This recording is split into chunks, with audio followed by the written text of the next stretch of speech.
ketika proyek kemanusiaan mangkrak. Hati-hati kawan.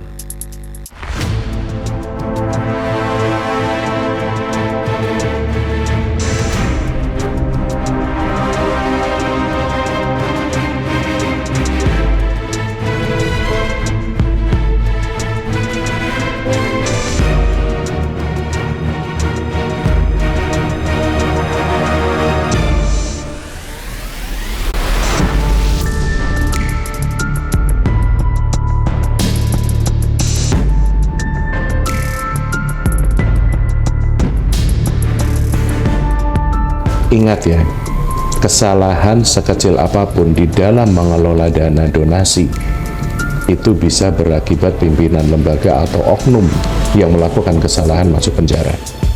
Kenapa?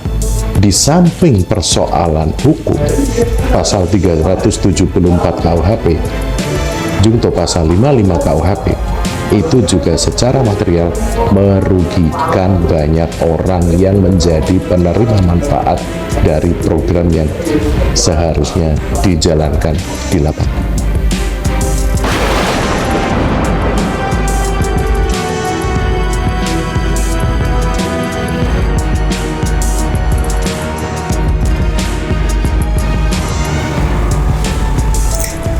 Ingat,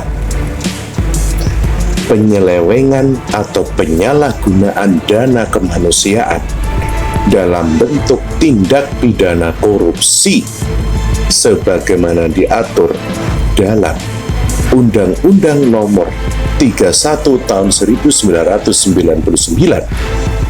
sebagaimana diubah dengan Undang-Undang Nomor 20 Tahun 2001 Pasal 2 Ayat 2 dan penjelasan pasal 2 ayat 2, maka tindak pidana sebagaimana diatur di dalam pasal 2 ayat 1 yang dilakukan dalam keadaan tertentu terkait dengan dana-dana yang dipergunakan antara lain untuk penanggulangan keadaan bahaya, penanggulangan bencana nasional, penanggulangan akibat kerusuhan yang meluas, dan penanggulangan akibat krisis moneter, maka si pelaku bisa dipidana dengan pidana mati.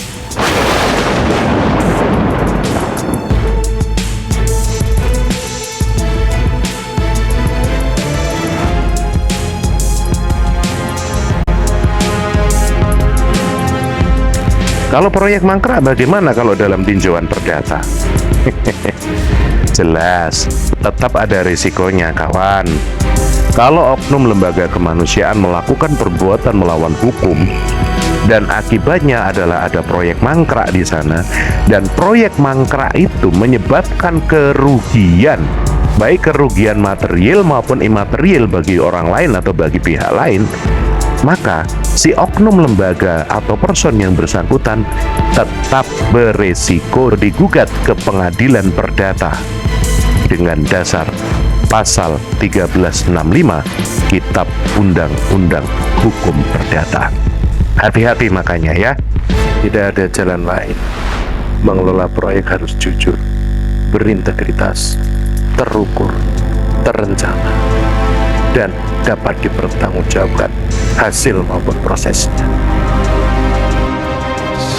Bagaimana ikhtiar yang dapat kita lakukan agar setidak-tidaknya kita dapat meminimalisir potensi terjadinya kasus hukum untuk proyek kita, atau setidak-tidaknya meminimalisir potensi proyek mangkrak karena ada kemungkinan dilatar belakangi oleh tindak kejahatan yang kita tidak antisipasi.